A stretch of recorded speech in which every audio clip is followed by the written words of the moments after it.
참 예수님, 메시아를 맞이할 준비가 끝난 인류라는 주제로 성경 특강 시즌 3를 진행하고 있습니다.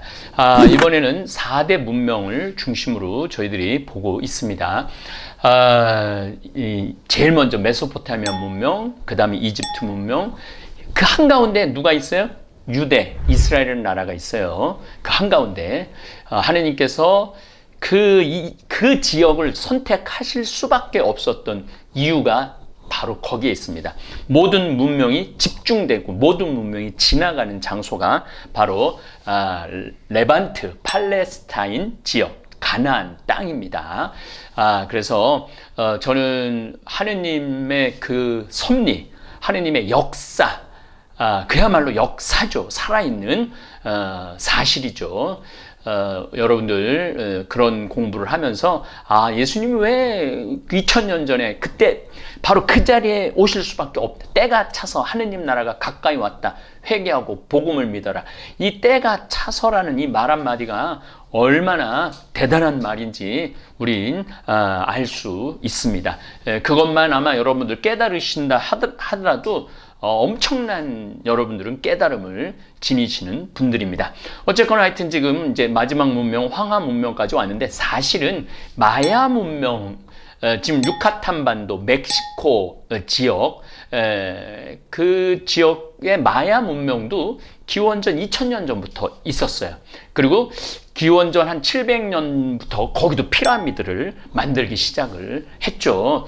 이런 걸 보면은 인간의 씨, 제가 씨라는 걸 하는데 인간의 이 씨 자체가 누구한테서 온 거냐면 하느님에게서 온 거죠. 하여튼 인간이라는 이 이성, 영혼을 가진 존재들은 하느님을 찾고 진리를 찾고 옳고 그름을 판단할 줄 아는 여러분들 개는 옳고 그름을 판단할 줄 알까요? 모를까요? 모르죠. 호랑이도 옳고 그름을 판단하지 못합니다.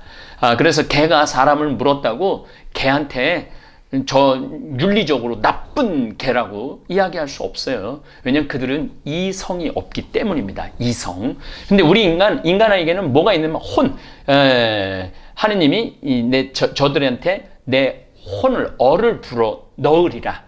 내 혼을 불어넣으리라. 그래서 인간한테는 영혼이 있는 거예요. 영혼이 있고 이성, 옳고 그름을 판단할 줄 알고 선과 악을 구분할 줄 아는 그러한 문명으로 쭉 예수님을 향해서 갔던 것이고 예수님은 그런 활용 정점을 찍으신 거죠. 마야 문명도 기회가 되면은 한번 여러분들한테 소개해 드리도록 하겠습니다. 제가 여러분들한테 이렇게 박사학위도 없는데 이렇게 아주 자신있게 이야기하는 이유 중에 하나는 그야말로 빈데어 던데어야 가봤고 해봤다는 거죠. 마야 문명도 2번, 3번, 한 4번 정도 제가 멕시코 그 유카탄 반도 그걸 다녀왔습니다. 남미도 마찬가지고 그리고 마추픽추도 갔다 왔죠. 물론 이과수 폭포도 갔다 왔고 오늘 말하는 진나라의 시안이라는 곳에 병마용갱이 있고 진나라 시황제도 역시 피라미드를 어마어마하게 큰 자기 무덤을 만들었죠. 거기 물론 지금 개발을 하지 않았기 때문에 못 들어가 봤지만 병마용갱은 3번 들어갔다 왔습니다. 물론 이집트 문명, 메소포타미아 문명, 인더스 문명도 다 저는 다녀왔습니다. 제가 왜 그 여행을 또 현장을 가고 싶었느냐 하면은 그 무슨 니체라든지 이런 사람들 또 피흐테라는 사람이 있어요. 독일 국민에게 고함이라는 책을 썼는데 기가 막힌 책을 썼죠. 그 책도 읽어보면은 아마 교육이 왜 교육을 해야 되는지에 대한 이 독일 국민한테 고하는 거죠. 어쨌건 그런 책들을 보고 또 중세 또 르네상스 이렇게 보면은요 많은 예술가들이라든지 철학자들이요 뭐를 하느냐 하면 여행을 해요. 여행을 해갖고 자기 견문을 넓히는 거죠. 맨날 물론 칸트는 좀 예외적이지만은 그 자리에만 있는다고 지식이 쌓아지는 게 아니더라고요. 그래서 저는 제가 이제 앞으로는 여러분들한테 이제 어떤 우리 다볼사이버 성서대학 우리 학생들한테는 제가 어떤 여행을 시켜드릴 거냐면, 제가 이제까지 갔다 온 데 사진을 다 찍어놨어요. 그래서 그 사진을 이제 싹 정리를 할 거예요. 그래갖고 그 사진을 가지고 이제 여러분들 못 가보신 데니까 여행을 시켜드릴 거예요. 아마 그것도 지금 제가 보기엔 코로나19가 적어도 2021년까지는 우리가 바깥 활동을 많이 못할 겁니다.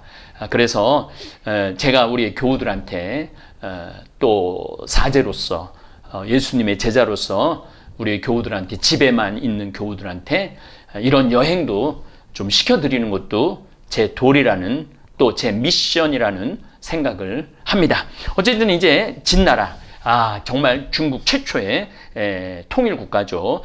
아마 여기 지금 지도 나갈 거예요. 참 이 진나라가 우리나라 이제 고구려하고 이렇게 맞물리죠. 고조선하고 고구려하고 맞물립니다. 하여튼 중국은 우리가 뗄래야 뗄 수 없는, 피할래야 피할 수 없는 나라가 중국입니다. 그래서 이 중국과의 그 외교 관계 참 중요합니다. 물론 우리는 이제까지 중국의 거의 속국으로서 살아왔는데, 아주 우리 대한민국에 아주 결정적인 기회가 왔어요. 중국이 문을 닫고 미국이 6.25 전쟁에 우리를 들어와 갖고 반쪽이지만은 남한을 자유민주주의 국가로 만들어줬고, 정말 5,000년 만에 우리 민족 안에 내재되어 있는 모든 이 기기를 다 발휘할 수 있고 능력을 발휘할 수 있는 지금 시대를 맞이하고 있습니다. 그래서 사실은 미국이라는 나라를 우리가 무시할 수 없습니다. 우리는 중국, 미국 이 중간에 서서 저는 항상 얘기하죠. 그럼 미국을 택할 것이냐, 중국을 택할 것이냐? 택하기는 미국을 택해야 됩니다. 그러나 중국을 거절할 수는 없어요. 그래서 이게 참 어려운 문제지만은, 저는 이 문제도 우리 국민들이 다 이 시스템을 이해한다면 그냥 온전히 미국 성조기만 막 들고 흔들으면 온 국민이 크게 잘못 판단할 수 있죠. 또 온전히 중국 오성기에만 매달린다면 잘못할 수 있죠. 우리가 이 중간에서, 그리고 이제 경제적인 능력도 뛰어나고 IT도 뛰어나니까 저는 한반도 운전론이라는 것에 대한 전 공감을 합니다. 일본은 이제 망해가는 나라이기 때문에 우리가 그동안 일본하고 쌓였던 그 많은 것들을 우리가 해결하고 넘어가야 돼. 그래야지 일본이라는 나라가 다시는 우리나라를 넘보지 못하고 자기네 나라 속국으로 생각하지 못하게 할 수 있죠. 어쨌거나 하여튼 이제 중국 대륙의 최초의 통일 국가가 탄생합니다. 진시황. 기원전 221년에 진나라 시대부터 중국은 신하나 신들의 세계에서 벗어납니다. 철저한 인간 중심의 세상이 펼쳐집니다. 기원전 200년이라고 그러면 유대인들은 아주 철저하게 안식일을 지키고, 그 다음에 정결례를 하고 율법을 철저하게 지키는 시기예요. 예수님 오시기 200년 전이니까. 그런데 중국은 정반대의 길을 가죠. 정반대로 황제, 왕 중심의 세상 2000년 동안 이어져 오고 있고, 이번에는 시진핑이 시황제로 등극하는 그런 모습을 지닙니다. 결국은 중국이라는 나라는 복음화가 그래서 어려운 거죠. 중국이라는 나라를 선교하기가 그래서 어려운 거예요. 이 사상 자체가 하늘인데 그런 하늘이 아니라 천자, 그러니까 황제를 하늘하고 동급으로 보는 거예요. 그러니까 거기서 그야말로 점프를 못하는 거죠. 영적으로 점프를 못하고, 지금 중국 하는 꼴을 보면은요, 이건 뭐 요새 1대1로 해갖고 전 세계의 질서를 또 흐트러뜨려 놓고, 중국이 하는 것들을 보면요, 윤리적으로도 아주 한심할 때가 너무너무 많아요. 이번에 우한에서도 처음으로 이 코로나19가 뭐 웬만한 전염병들은 다 중국에서 나옵니다. 그리고 이 우한 후베이 성이 따뜻해요. 항상 중국 춘추 전국시대 때 보면 어디를 저기 정복해야만이 패자가 되느냐면 지금 우리가 말하는 후베이 성, 후안이 있는데, 그래야 충칭. 여기를, 그 다음에 이제 뭐, 베이징은 뭐 나중에 이제 등장을 하지만은, 그 다음에 시안. 오늘 우리가 이야기하는 시안. 이게 당현종과 양귀비의 사랑의 아방궁, 진시황이 짓죠. 거기에 온천이 있어요, 온천. 그래갖고 정말 기가 막히죠. 그 뒷산에서부터 그 온천 해갖고, 거기 양귀비하고 당현종이, 그래도 양귀비는 사악하진 않았어요. 여태우나 서태우나 말이 달기 같이 사악하진 않았죠. 또 이제 중국에 또 여러 여인들이 등장하는데, 초선이라고 삼국지에 동탁하고 여포 사이에 이간질을 해서 한나라를 찾는 그야말로 희생제물이 되는 주인공이 또 초선이죠. 뭐 제가 이제 또 뭐 중간중간 여러분들 재밌으라고 이야기해드리도록 하겠습니다. 왕이나 천자, 황제로 이름을 바꿔가면서 절대적 왕권을 확립하고, 이제 왕의 폭정, 타락이 엄청나게 나와요. 그때부터. 그래갖고 이 진나라, 그 다음에 한나라가 나중에 하지만은 또 다시 후한이 나오고, 그 다음에 나라가 또 셋으로 나눠져갖고 우리가 알고 있는 그 삼국지, 유방, 그 다음에 항우가 한참 전 사람이죠. 그 다음에 유비, 조조, 이게 한참 후대 사람의 한 기원후 200년의 스토리입니다. 어쨌든 이제 우리는 그 삼국지까지는 안 갑니다. 이제 한나라까지만 갑니다. 왜냐하면은 한나라 때 예수님이 이 세상에 오시기 때문에 거기까지만 갑니다. 어쨌든 이집트, 메소포타미아, 인더스 문명 발전과 그 양상이 완전히 다른 모습으로 중국 문명은 발전해 갑니다. 그래서 참 안타까워요. 중국의 구원을, 복음을 선포할 수 없어서 참 안타깝습니다. 어쨌든 뭐 그런 것까지는 제가 다 파악할 수 없죠. 자, 우리 다볼 사이버 성당 성경대학 학생 여러분, 사실은 우리 배움에는 끝이 없죠. 지금 많은 경우 신부님은 뭐 모르는 게 없는 것 같다 그러는데, 저는 사실은 모르는 게 훨씬 많아요. 정말 모르는 게 많아요. 제 지식은 정말로 아주 얇고 넓어요. 근데 넓고 깊어야 되는데 깊이는 제가 좀 부족합니다. 깊이는 깊으려고 노력은 하는데 뭐 하느님이 이렇게 이끌어 주시기 때문에 제가 이런 강의를 하는 거지, 아마 하느님께서, 성령께서 이끌어 주지 않으면은 이런 강의 전 절대 못할 거라고 생각을 합니다. 중국이 왜 구원 선포에서 2000년 동안 계속 벗어났는지는 좀 모르겠어요. 제가 알 수가 없어요. 그건 뭐 하느님만이 아시겠죠. 그래서 사실은 저나 여러분들은 공부를 하면서 모르는 건 모르는 거고 아는 건 아는 거예요. 근데 잘 모르는데 아는 척하는 게 제일 무서운 거예요. 그래서 그걸 몰상식하다고 그러죠. 상식이 없는 거죠. 상식이.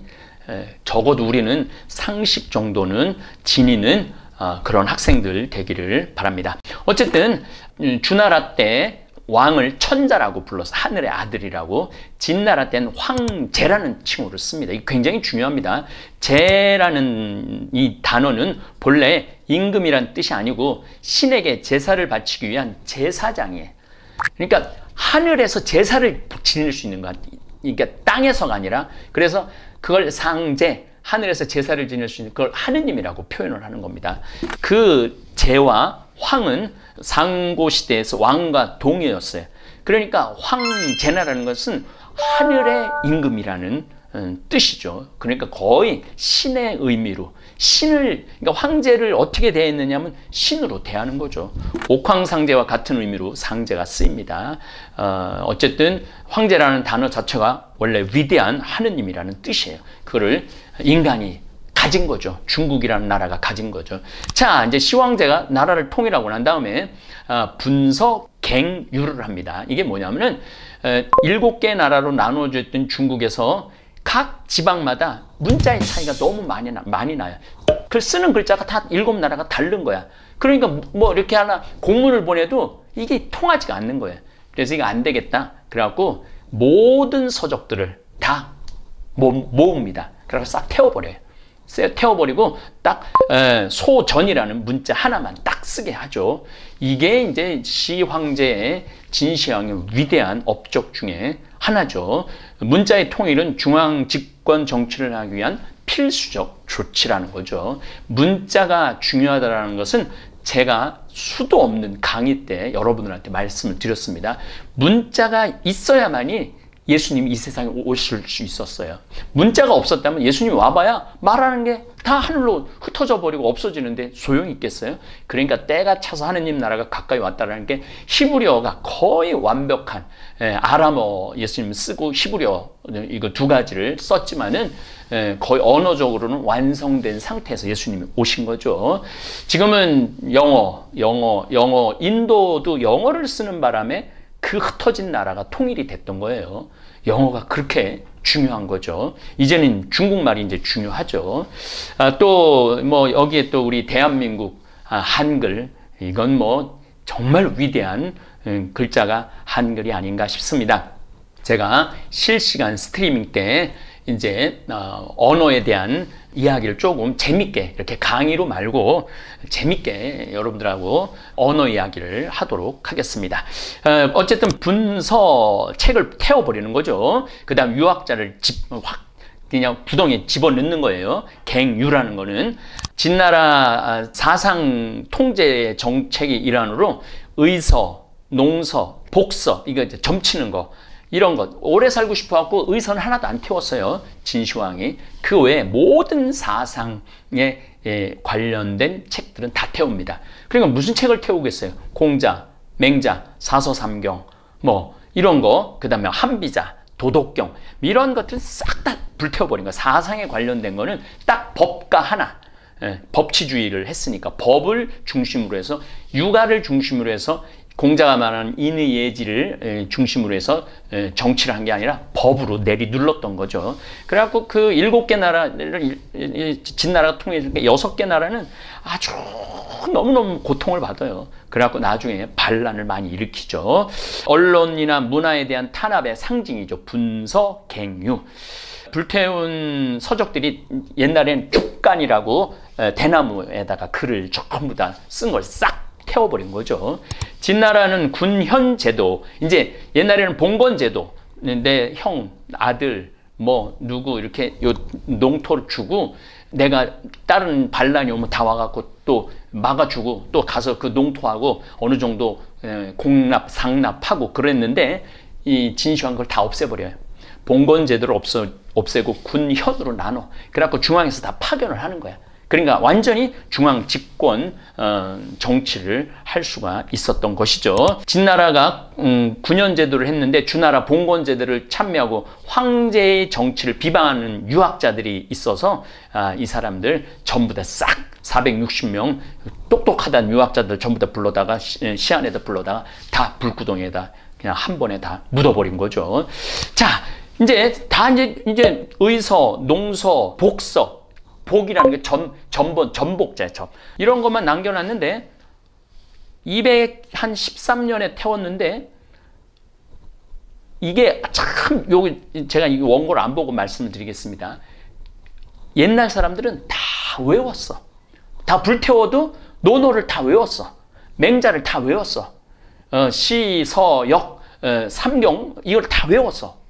저도 여러분들도 그럴 거예요. 우리 중학교 때 이 휴대폰 안 나왔을 때 전화번호 보통 한 300개 정도는 그냥 외웠죠. 근데 지금은 내 번호도 아리까리 하죠. 인간이 이 기능이 참 너무너무 신기한 것 같아요.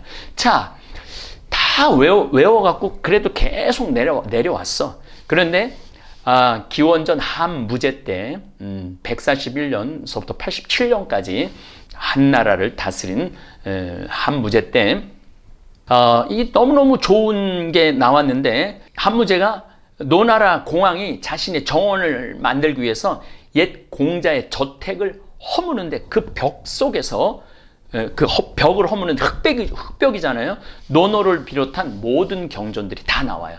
우리 구약성서도 똑같죠. 구약성서도 계속 외웠어요. 계속 외우다가 한 기원전 한 700년, 600년 전부터 쓰기 시작한 거죠. 아브라함 역사부터 다 외워갖고 랍비가 되려고 그러면 모세오경을 다 외웠어야 된다고 그러는 거예요. 아이고, 그럼 전 지금 아마 랍비 못 됐을 거예요. 그거 저도 옛날에는 외우는 거, 정말로 외우는 거 아주 둘째가라면 서러울 정도로 잘 외웠는데, 지금은 이제 거의 못 내오겠더라고요. 제가 사람이 참 머리가 신비한 것 중에 하나가, 저는 이제 중학교를 검정고시를 봤잖아요.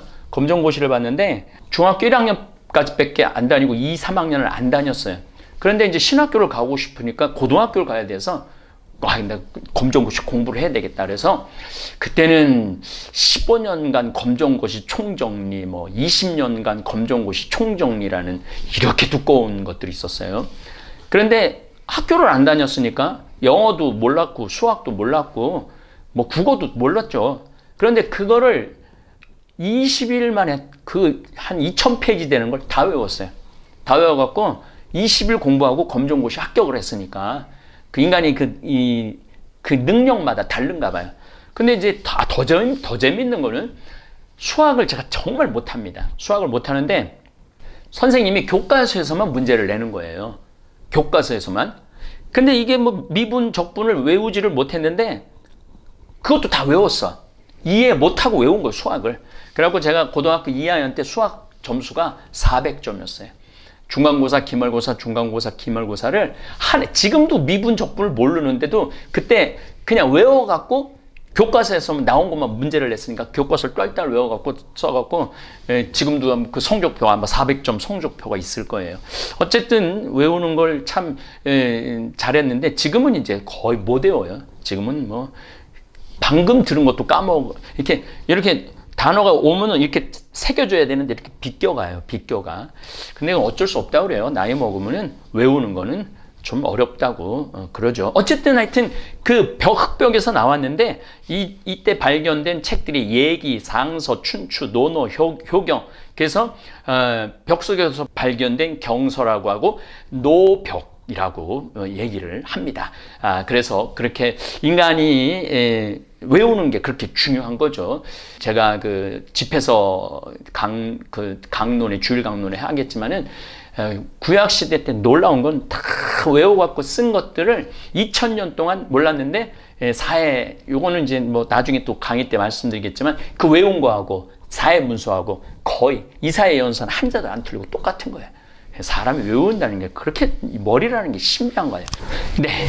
그래서 이제 사서삼경을 발견하고 난 다음에 논어, 대학, 맹자, 중용, 시, 서, 경 이게 사서삼경입니다. 근데 주자가 참 재미난 글을 해갖고 제가 여러분들한테 옮겨 드립니다.